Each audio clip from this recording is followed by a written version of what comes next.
The reviews are in, and we've told you what they are. Well, for this year anyway, but this show is going to be a bit different. Not only is it the end of 2019, it's the end of the 20-teens. So we thought we'd do kind of what everybody else is doing in a best of the decade movie list, but we're also doing the worst. He's Dodd Vandenberg. I'm Rob Steele. He's doing the best. I'm going to explain the worst before we get into this because it just needs to be explained a little bit. We know what the best means. Yes. Best. You look at it and go, that's best. That is good. We like it. There's two categories of worst in my head. One of them is the movies you look at the trailer and you wonder, how the hell did this project get greenlit? I mean, things like the Emoji Movie. You look at it and you go, that's going to be crap. That's not on this list. Some movies are supposed to be good, but turn out bad. That's these. That's what's on this list. I mean, you can easily recognize the others, but some of the ones that are on this worst of list, you might have thought of going to see or renting or downloading or whatever. Don't. That's what I'm saying with these. And there were some that I wanted to put on the list that didn't quite make the cut, like Glass, which we thought was good, but it turned out crap. Tom Cruise's Mummy, thought was good, turned out crap. I'm including The Force Awakens on this list. Ooh. Because if they had had one line from General Purple Hair, whatever her name was, I didn't bother remembering the character's name because the movie irked me that much. If she at one point turns to Poe and says, here's what the plan is, screen wipe, go to the next scene. We don't have to know what the plan is. We'll figure it out later. That one line could have saved an hour worth of filming, special effects. You could have the movie in theater more often, not have to spend the money on the special effects and the filming. Think of how much money they could have made, but they screwed it up. They did. So anyway, that's not on the list. That's my honorable mention. It's my one per list or something. Let's go to the best and worst of the decade, starting with, and these are not exactly in order, but I'm going to number them anyway. Number 10, Ghostbusters 2016. Because, you know, it is not, putting this in big letters, not that they are women playing the Ghostbuster characters. It is that they kind of did it in a lackluster manner with an absolutely horrible script. Yes, the special effects were pretty. When did the ghosts start throwing up on everybody? That's just not necessary. That's not what Ghostbusters was about. Go back and watch the originals, or better yet, wait till next year and we'll see what a reboot / remake / sequel should look like. Because right now, the trailer for next year's movie looks better than anything that came out of this movie, except maybe the statue of Egon. Agreed. That script was awful. Just terrible. You take funny actresses and you give them nothing to do. It was terrible. So let's go to good movies, in great movies. Leading off my list of the best of the decade is Inception, which was in the first year of the decade, came out in 2010. Amazing science fiction film from Christopher Nolan. Just absolutely great movie. Amazing job filming it. He tries to do practical effects instead of in camera effects instead of just post filming work. Just looks incredible. Kicked off a little mini, actually it's probably kind of still going on, renewal of serious science fiction that's actually thought provoking instead of just stuff blowing up and men being stupid. So Inception is just absolutely a great movie, and I'm not sure if it's his best movie, but it's one of his two best movies. But man, what a terrific movie of the concept is, if you haven't seen it, and my God, why haven't you? They implant false memories in people so they can gather information from them. So people think they're really living in this reality, and it kind of loses track of which reality are they in, which is what the Inception is all about. Great. That was a fun movie. Great movie. Absolutely. A fun movie and very thought provoking, but absolutely a blast at the same time. Exactly. As opposed to number 9, Monster Trucks. Came out in 2016. Holy cow. I think back in the 80s, if this had come out back then, when monster trucks were new and a new big thing, it might have worked. If you missed this movie, good for you. Well done. If you want to know what it's about, though, think Transformers in the movie quality, in that, oh, it might look pretty in places, but overall it's kind of crap. but without the transforming or the plot or the acting or the script or the actors or the budget. And there you go. What else do you need to know other than they seem to have left everything out of this movie? So, other than that, you liked it. Oh, other than that, no, even then, I don't like it. The only thing I know about that movie is that it was ready for release and they sat on it for 2 years. Apparently to come out in 2016, which is the prevalent year on my list. Ouch, that hurts. Next movie on my list came out in 2011, although it wasn't until 2012 here because it's a foreign film. I'm talking about The Artist, which it put a lot of people off because it's almost entirely a silent film. It's also in black and white, and it's not American anyway, so yeah. Absolutely great movie. Looks beautiful. It's basically the story of A Star is Born, which has been done a few times, whereas a successful artist, the artist, in this case an actor, he's on the downside of his career. He takes an ingenue under his wing, helps her launch her career, and starts feeling terrible about himself because what happened to me? Look at all the success she's having. So he's being kind of a jerk because that's what A Star is Born is about. And this is such a great love story and has lots of callbacks to Hitchcock's Vertigo, including certain scenes, including Bernard Herrmann's score. And I never did find out if it's actually Bernard Herrmann's score in part of it or if they just kind of adapted it. But that part is just is amazing to me. But this movie it's absolutely a great movie. It's a great romance and it just looks amazing. And if you don't like black and white, get over it. Grow up. I mean, just the way things look, you can focus more on what's happening in the screen because you're not distracted by all the shiny things. Movie is just absolutely beautiful filmed, beautiful story, and extremely well acted. And you don't have to listen because I think there's like 6 words in the whole thing. Great movie. The black and white thing, that's something I noticed in the past few years, especially with like a 1080p conversion of old movies. Mm-hmm. I watched, what was it, The Hound of the Baskervilles with Basil Rathbone way back in 1930 something, early 40 something. 39, I think. And holy cow, just the amount of detail that you can get out of just a black and white film. Yeah. It helped. I think if it was in color, it wouldn't have been as good. It's beautiful. So, yeah. Yeah, for certain films, it absolutely helps. Speaking of color, number 8 of the crap film Gods of Egypt, which again came out in 2016. I bring up the color because that was a big thing in this. It's about the gods of Egypt. It takes place in Egypt, which raises the question, who the hell are all these white people? I mean, in Egypt, everyone is pretty much a shade of beige, if not darker. I mean, yes, there are white people there, sure, but once they're there for an hour and a half, you get a tan. All of the people in this movie are Elmer's glue white, which, no, that alone put it on this list. It doesn't matter that the plot is kind of lacking, as are the special effects and the plot and everything about this movie. But that's irksome.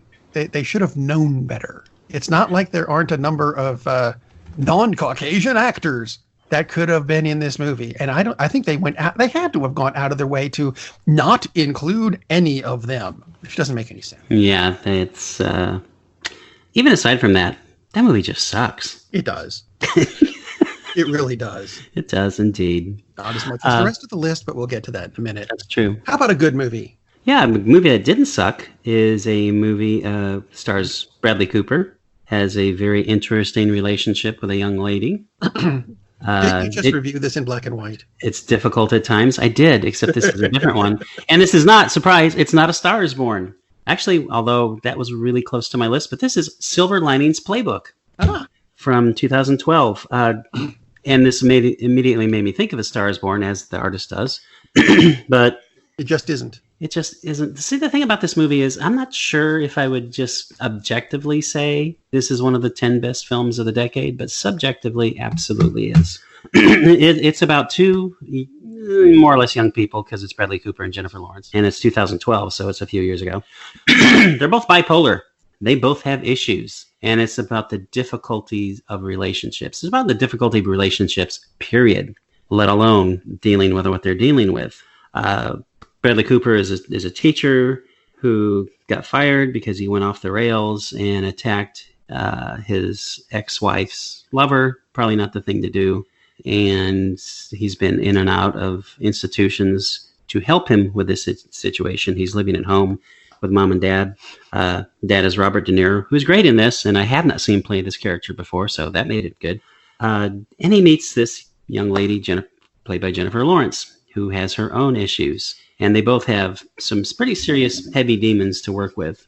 Despite that, this is a romantic comedy with some really heavy, dramatic overtones. It's a great romance. It's extremely funny. Has all the feels in it. The scene, they enter a dance competition because this is going to help her. This is kind of her own like personal therapy. He doesn't know how to dance, but he says, okay, fine, I'll help you. And they enter I can't remember if it's samba or salsa. I apologize. Anyway, they enter one of these ballroom dancing competitions. Well, it's a ballroom dancing competition. And all they want to do is just basically get through the routine. They don't think they're going to win. And so they do this routine, and it's set to a Stevie Wonder song.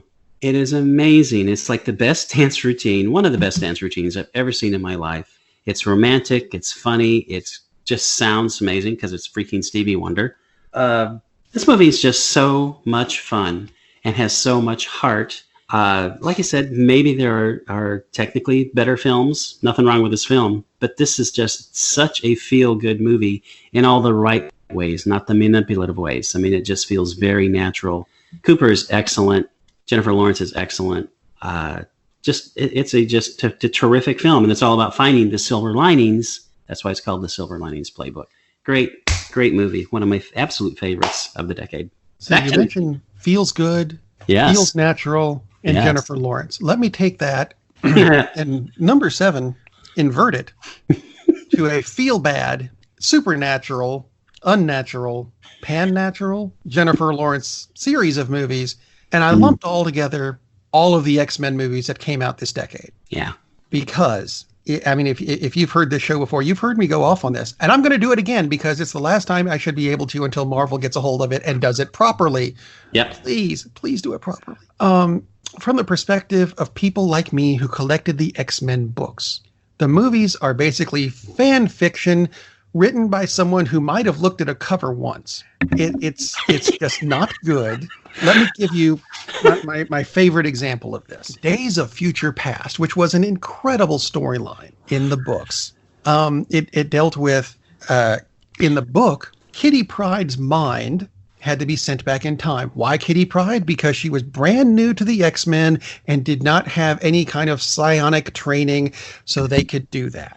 She was sent back in time by Rachel Summers, an excruciatingly powerful telepath, and Frank, daughter of Jean Grey and Scott Summers, Phoenix and Cyclops of the X-Men, and Franklin Richards, son of Reed and Sue of the Fantastic Four, who has the ability to manipulate reality. That's how you send someone back through time. It makes sense in the book.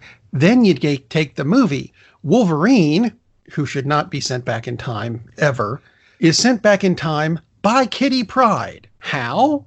Well, she can walk through walls. Therefore, she has the ability to travel through time.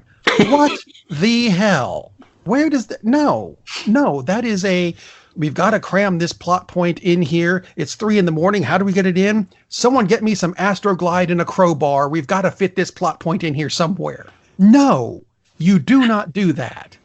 Now, I think everyone has heard their entire lives that when there's a book, the book is better than the movie. This proves it, period. So there. Todd, give me something happy to think about because these movies piss me off. I had to mute myself several times because I was laughing so hard about go right ahead. Fan fiction, and they saw the cover of a book.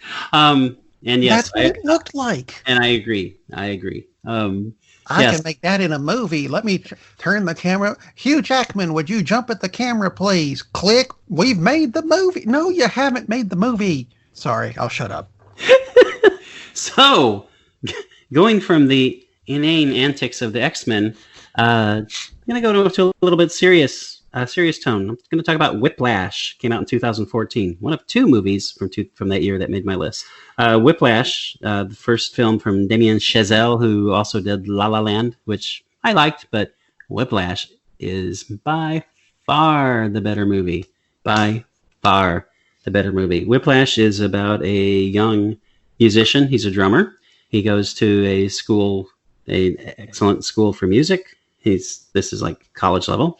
And he manages to come under the tutelage of the finest teacher at the school, played by J.K. Simmons. J.K. Simmons won an Oscar for this role, by the way, and he damn sure deserved it. I don't know if you played the band in high school, Rob, but for a semester until I found out my teacher was crap. Okay, now was your teacher kind of crazy? My teacher was eventually fired from the school and relocated to Switzerland. Okay, that's interesting. Everyone I have talked to, with the exception of one person, somehow they actually had a good band director. Every person I have talked to who was ever in band in high school hated it. No, they didn't hate it. Oh, okay. But everyone said that the band director was kind of nuts. Oh, yeah, that too. They would go off the rails at some point. In my circumstance, in 11th grade, the band director was angry at a drummer because he missed the beat, which ties into Whiplash. He grabbed a cymbal, not a drumstick, a cymbal, and threw it at the kid. And I mean, he threw it at the kid. He didn't throw it in his general direction to scare him. He threw it at him. If it had hit him, he could have freaking killed him. We saw Ragnarok again the other day, and I think the Hulk did that to Thor at one point in the movie. Yeah, he did. And the Hulk would have been a great band director because he's got the temperament for it. Not anymore because he's Professor Hulk. But J.K. Simmons is this impetuous tyrant of a musician who demands the absolute best of his students. This is how he gets it because that's how he operates. So it was this battle of wills between Miles Teller, who is tremendous in this, ignored his work in the Fantastic whatever movie because that was awful, not his fault. So it's this battle of wills between him and Simmons.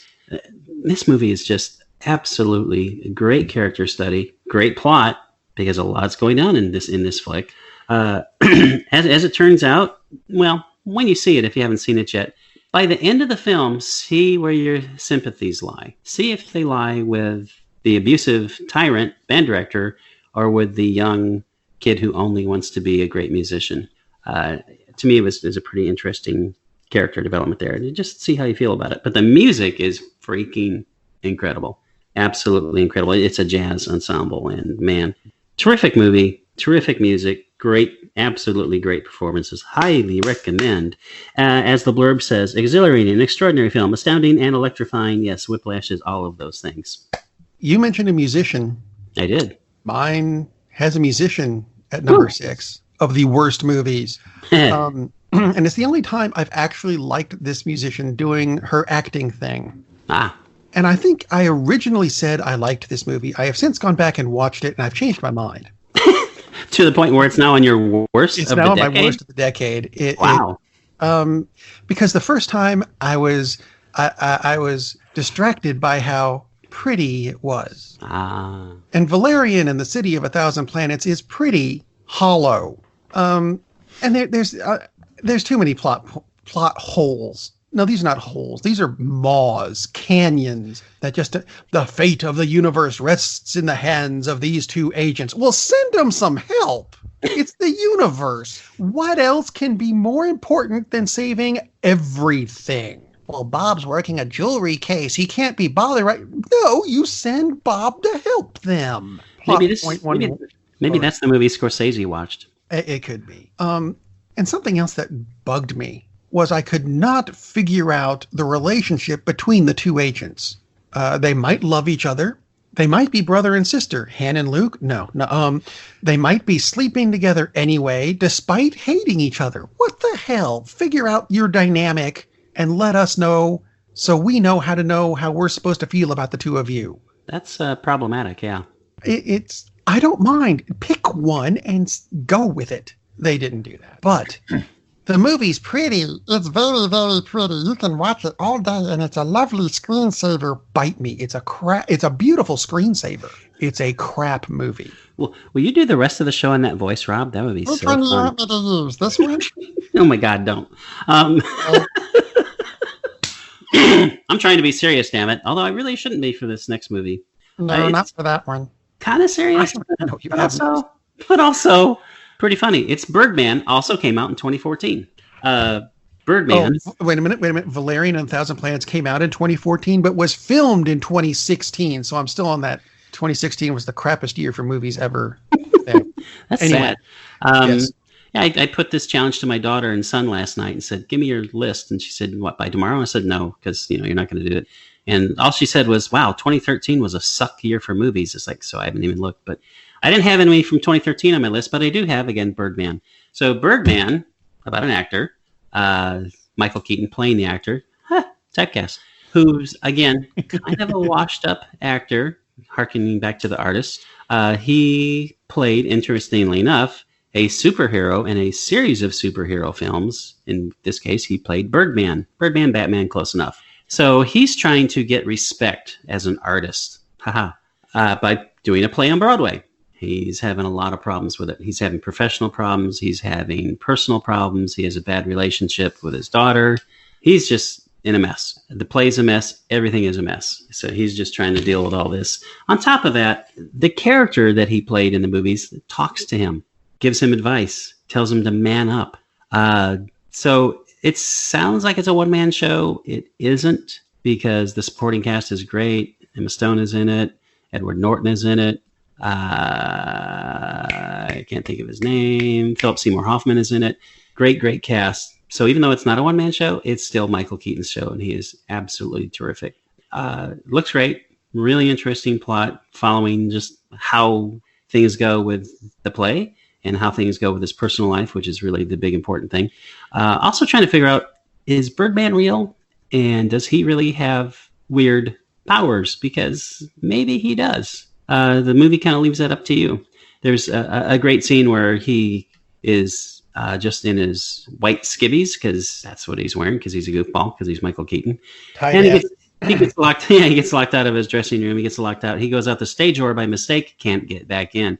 So he's walking on the streets of New York just in a pair of tidy whities, which they actually filmed on the streets of New York with actual people just walking by, looking at Michael Keaton walking down the street, trying to get back into the damn theater in his underwear. And it's a great scene, because Keaton looks really not happy to be there. But yeah, Birdman is just a great performance by Keaton. Again, reminds people that he's a hell of an actor. He's much more than Bosom Buddies or whatever the hell he was on. Not Bosom Buddies. That was Tom Hanks. That was Tom Hanks. The other thing that he was in, I'm thinking of Night Shift, which is really funny. But yeah, he's much more than a comic actor. He's terrific in this movie.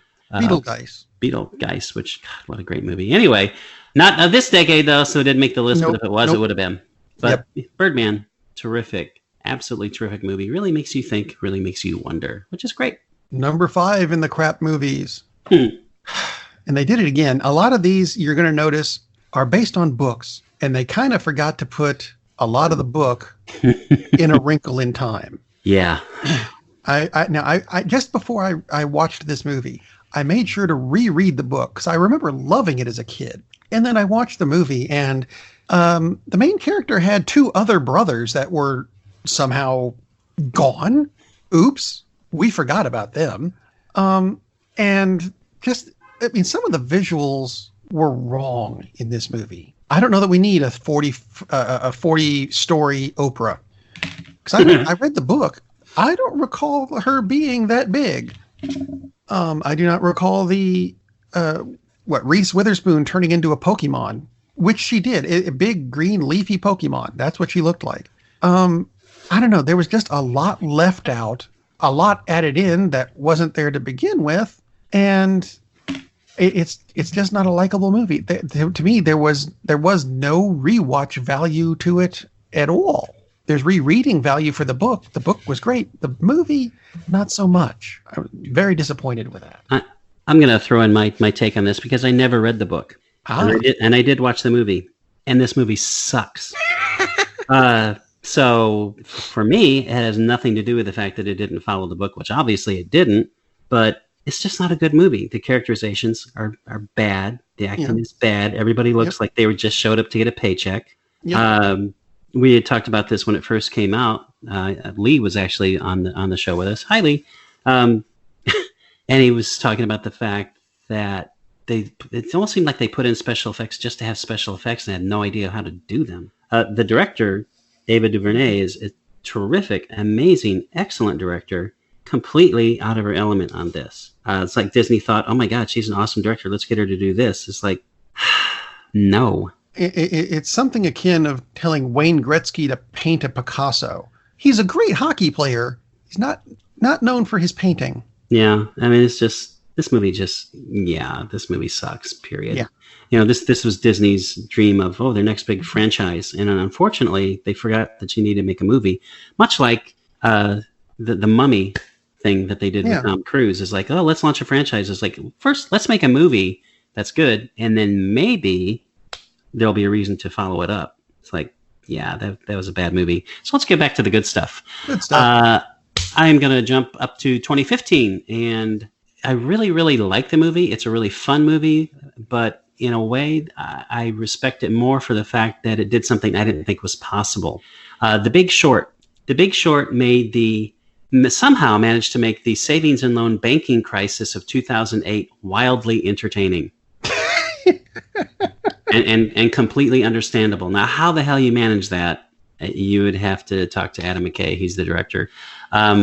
It follows different people. It follows Christian Bale, who is one of the people who first saw a problem with the housing market because of all these subprime loans that banks and savings loans had put out, lending money to people that they knew damn well weren't going to be able to pay it back.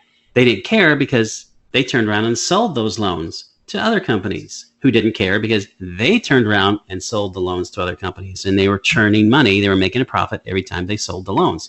Problem is, eventually, all those loans stopped with companies that there was no one else to sell to because finally everyone realized, that's a bad risk. I'm not taking it.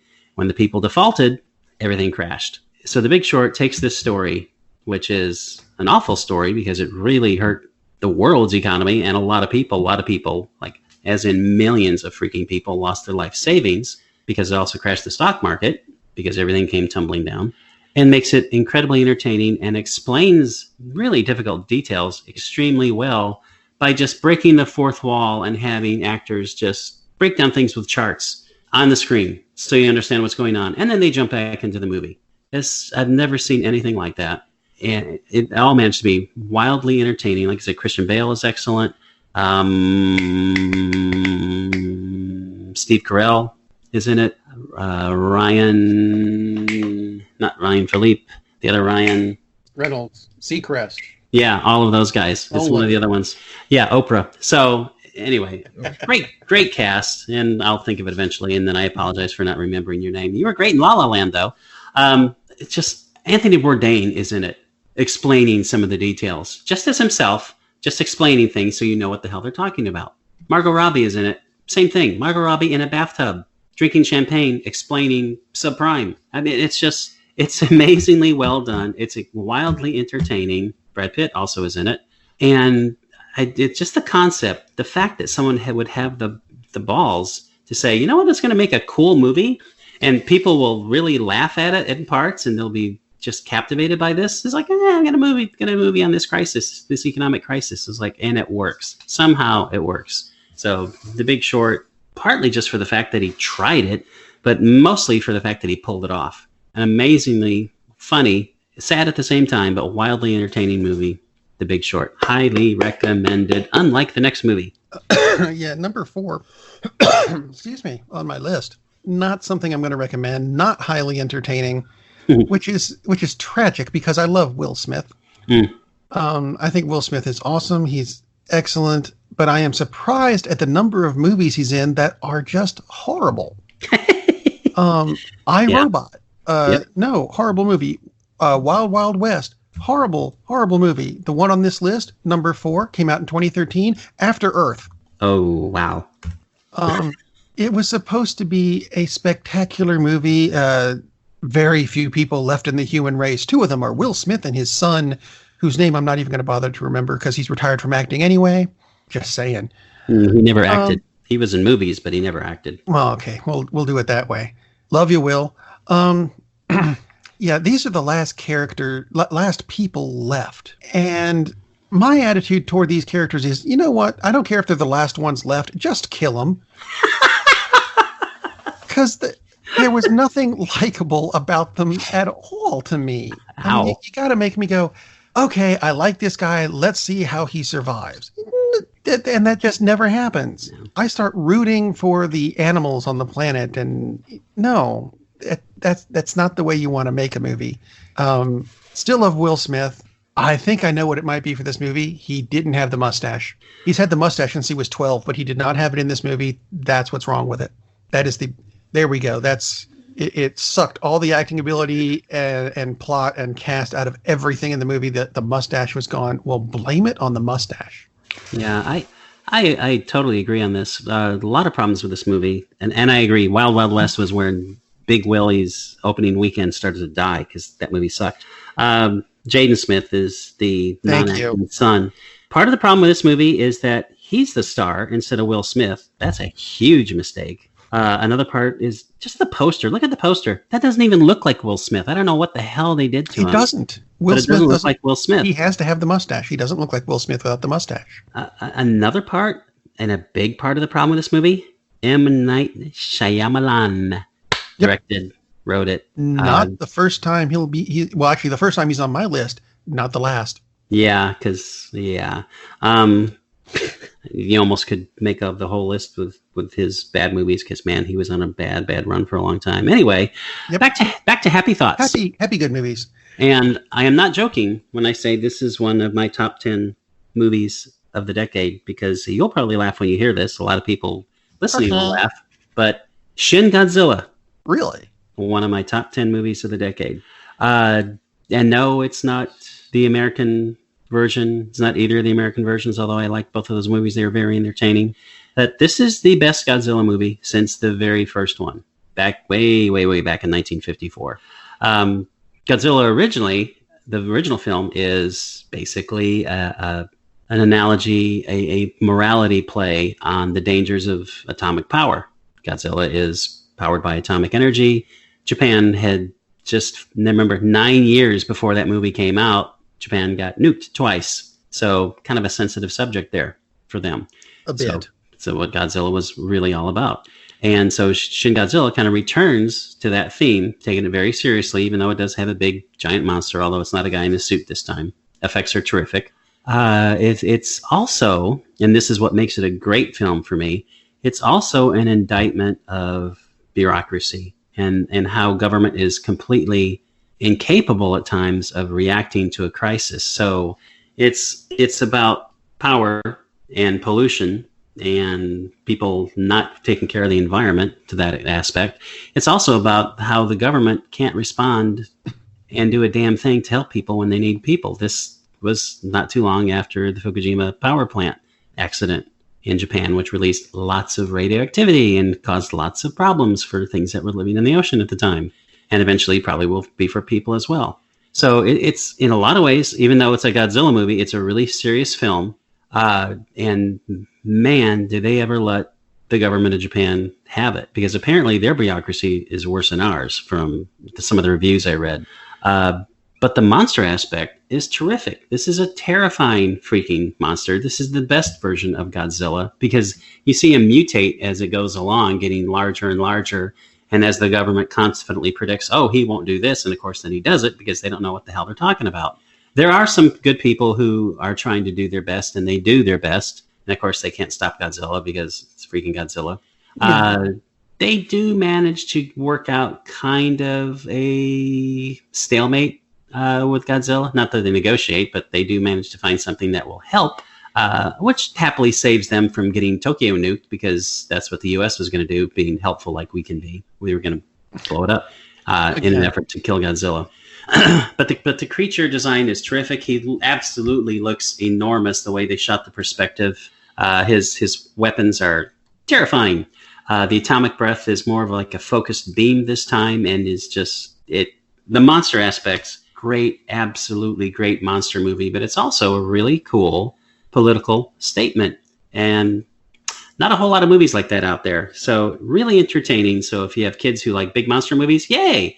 But there's a lot going on in this movie, much more than I expected. So Shin Godzilla. And yes, it is available in English language if you want, but typically most of the outlets, you might be able to find one where it actually has both at the same time, which I have to mention something to you later. But anyway, Shin Godzilla, great movie. Came out in 2016. You got to watch it. You mentioned bombing. Yes. In that one. And number 3 on the worst list. This was a bomb, all right. It's the 2013, I'm going to say adaptation. And that word is wrong. Because they completely forgot to include pretty much any of the original material in The Lone Ranger. It was just a horrible movie where the original series back in 1950 something, 40 something, could have been in the 30s. I don't remember. A masked man living in the West End. He's Batman basically with a gun. And it wasn't Robin. It was Tonto, an actual Native American, as opposed to Johnny Depp in Australian Aborigine makeup. Yeah. Huh? Oh, Raggy, something's wrong. If you haven't seen it, don't. It's there. I could not find any redeeming qualities in this movie. It was horrible. I've tried twice to watch the movie and turned it off both times. As well you should. Yeah. It's not good. No, it isn't. Another one of those huge franchises that they forgot to make a good movie.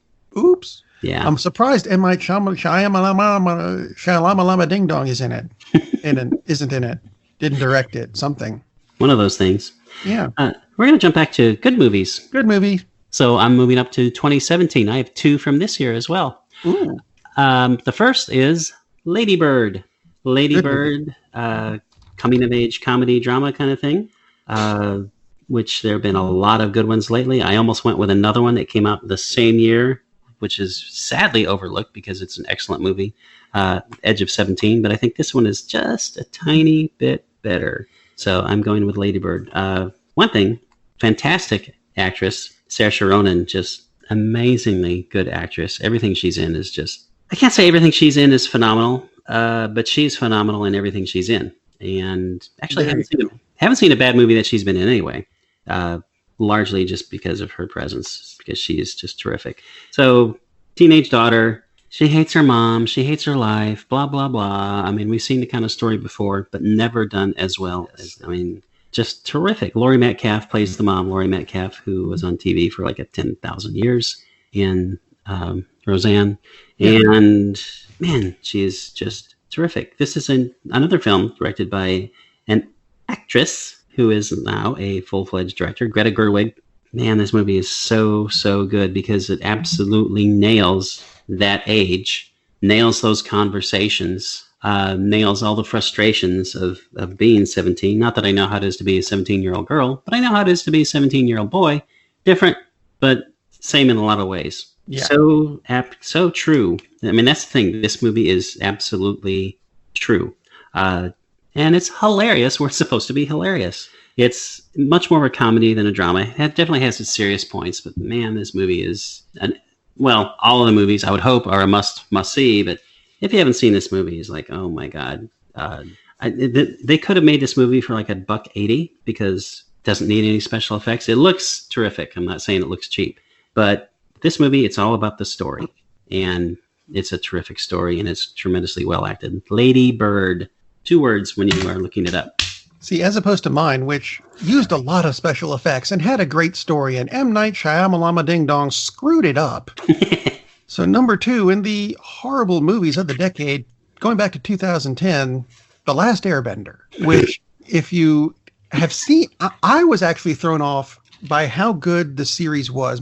2 of my daughters said, Dad, you have to sit down and watch this. And I did. And it was good. It surprised me. So when we watched the movie, which we were all expecting to be good, and it turned out like this, where they could not even pronounce the main character's name correctly. I mean, it's not like it was written in a book and you go, not sure if it's pronounced Ang or Ong. It came from a TV series. You heard them pronounce it for 3 seasons. You could at least get the name right. And you didn't. And I know you're trying to cram a whole season worth of stuff into an hour and a half, 2-hour movie. I know that's not going to be an easy thing. But one of the things you cannot cut out is the entirety of the plot. That kind of has to stay in the movie. The acting really could have been better. I'm not going to blame the actors on this. I'm going to blame the script. I'm going to blame Shyamalan, Mading Dong Khan, Night M, Shaka Khan, whatever his name is this week. I'll get your name right when you start making a good movie again. Ow. Okay? Burn. Yes.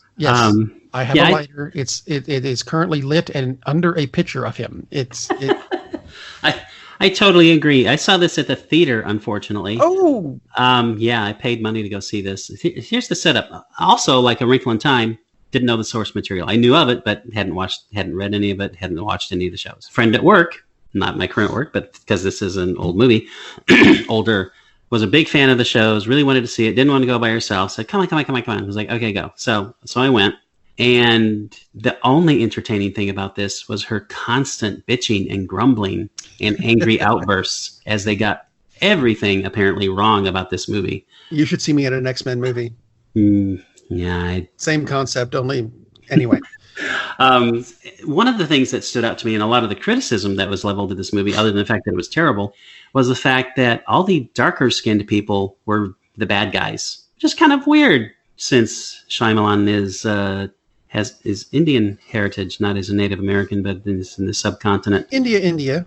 You would think he would be kind of sensitive to portrayals of people with darker skin being bad. So that was kind of weird. And the casting was just all over the place. So it's not like, well, at least he cast people. It's like, no, I don't think it was intentional, but it was stupid. That's for sure. I'll agree. Yeah, but I suffered through that damn thing. And again, not knowing the source material, it was terrible. And yet none of those dark-skinned people could have shown up for Gods of Egypt. Isn't that weird? Anyway, not that he had anything to do with that, but that's how things go. So I am on to my number 2 film of the decade. Good movie. And staying in 2017, and I am going with Baby Driver. Good movie. There have been tons of car chase movies over the decades. There have been tons of heist movies over the decades. A lot of them excellent. To me, this is the best. Not just the best car chase heist movie of the decade, the best one ever. Edgar Wright, the guy who does those funny little movies like Shaun of the Dead. Yeah, he's the director, co-writer. This movie is absolutely freaking great. Great cast. Has the courage to cast like Jamie Foxx in a supporting role. That it's not a cameo, but it's not like a huge role either. John Hamm, who for the life of me, can't figure out how this guy's like the biggest movie star in the world, but he's terrific. Don Draper, for those who are unaware of the name. He's in it. John Barenthal, The Punisher. Woo! Kevin Spacey. Terrific cast. But the thing that really stood out to me, other than that the action is terrific, is a really cool story. Basically, this young kid is a getaway driver, and he doesn't really get along well with his coworkers because they're criminals and thieves and bad people, and he's not. He just wants to make enough money, do one last job so he can take off with his girlfriend, and people don't like that. So problems ensue. The music, the soundtrack is practically another character in this, and God, the music is just phenomenal in this movie. Absolutely. It's not that often that I will comment about the music, but music is really important to the story, and it's amazing, and the movie looks great, and it's just great. It's a great story. It's a sweet story in some ways. Terrific action sequences. Just an amazing movie of its type, of any type, but especially for this kind of a movie. So that's I told you to get Masks of Mike Myers. Anyway. Yes. If you don't know what that means, watch the movie and you will laugh because that was funny. Yep.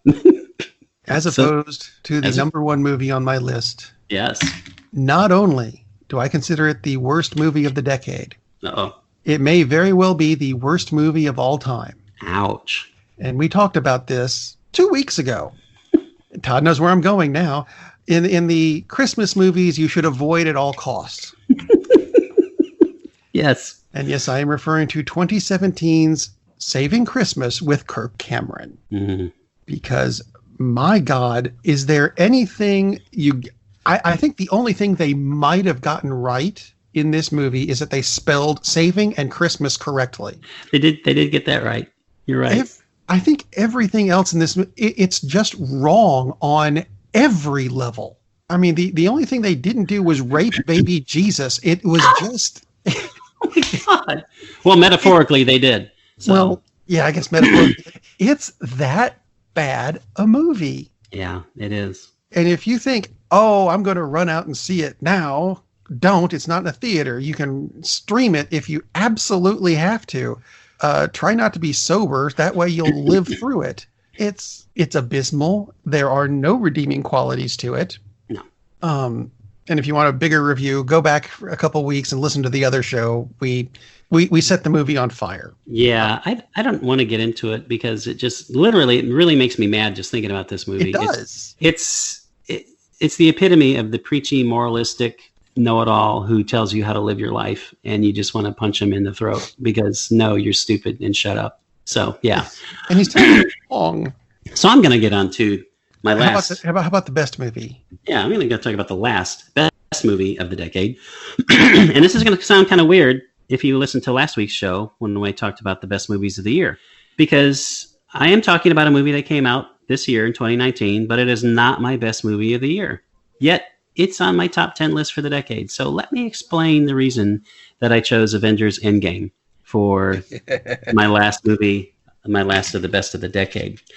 And again, if you didn't catch the show last week, shame on you. But I chose Avengers Endgame. You can go back and listen. You can go back and listen, but don't right now because you got to listen to me now. Yes. You don't really have to because I'm not Kirk Cameron. But I chose A Beautiful Day in the Neighborhood as the best movie of 2019 and Avengers Endgame as the second best movie. But I'm putting Endgame ahead because Endgame isn't really a standalone film. It's the summation of how many years have they been doing Marvel movies? This is what, the 22nd film in the Marvel universe? Something like 22nd or 23rd. 22nd or 23rd. I think it's 23rd.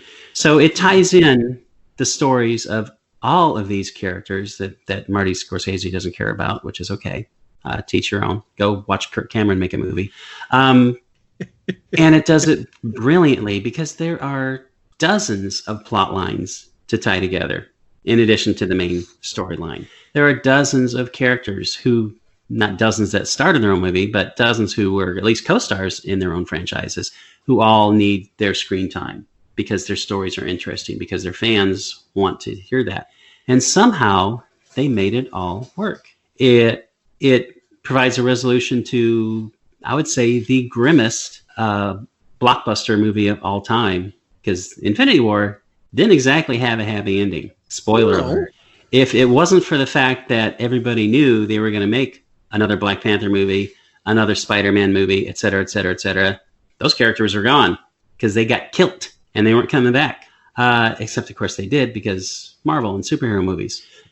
But they did it in a way that made sense. So it made perfect sense in the context of the universe. And yet some characters do die in this movie and they're not coming back. A few of the characters who died in Infinity War didn't come back. And it makes sense in the context of the film. So they stuck to the rules of the universe they created. Absolutely stuck to those rules. And that's important that you're consistent. Once you establish a universe, this is the way things work. You can't just fly off and do things stupidly and go off the rails like they constantly do in the damn X-Men movies, which thankfully they don't get a chance to ruin those anymore. Thanks, Fox, for selling out to Disney. Yay. In a good way. And again, like we talked about in last week's show, there are so many huge moments in this film that just absolutely gripping because you've watched these characters literally for years. And this is the end of their story for so many of their characters. In some cases, in a sad way. In some cases, in a great way. And just the behind-the-scenes stuff. The fact that it's not the last line, but Thanos, the big bad, he's about to end half the universe again. And he doesn't because one of the heroes got the drop on him. And he says a line that brings it all back around to the second film in the entire Marvel universe It was the end line in that film. And the reason that line is there isn't because the writers are brilliant and they thought, let's make this full circle. No, it's because a film editor was watching them film the scene and everyone said, it's not really right. And he said, why didn't they say this? Talk about a collaborative effort. Yeah. Everybody had a key role in making this a great, great movie. I mean, it absolutely pays off in every way you could possibly want. So, even though A Beautiful Day in the Neighborhood is a great movie, and yeah, I think it was the best movie last year. Avengers Endgame still is a more important movie for the decade in the fact that it brings a close to all these stories that literally millions and millions of people have been following. A huge emotional payoff in scene after scene after scene. It's a great film. It's not a great superhero movie. It's not just a roller coaster ride. It's not like going to the amusement park. It is a great film, which would be nice if some people in the film community would actually take the time to watch it, and they would probably figure that out. Are you talking about Marty Scorsese again? Yeah. Screw him. Avengers Endgame was awesome. It was indeed. I'm going to go watch that Thor scene again with the hammer and Captain America and everything, because it was awesome. It is indeed. So basically, what we're going to leave you with at the end of this decade are two lists. Mine, avoid them at all costs. Yes. Todd, on the other hand, has given you a list of some excellent movies, and if you haven't seen them, now is an excellent time to get out and go see a movie. We'll see you next decade. Captain, we're losing power in the warp engines. I think we should be leaving now. I'm going to go home and sleep with my wife. And on that unusually harmonious bombshell, it is time to end. I am very disappointed! Man, we have a weird job. It's shameful, but, it's a living.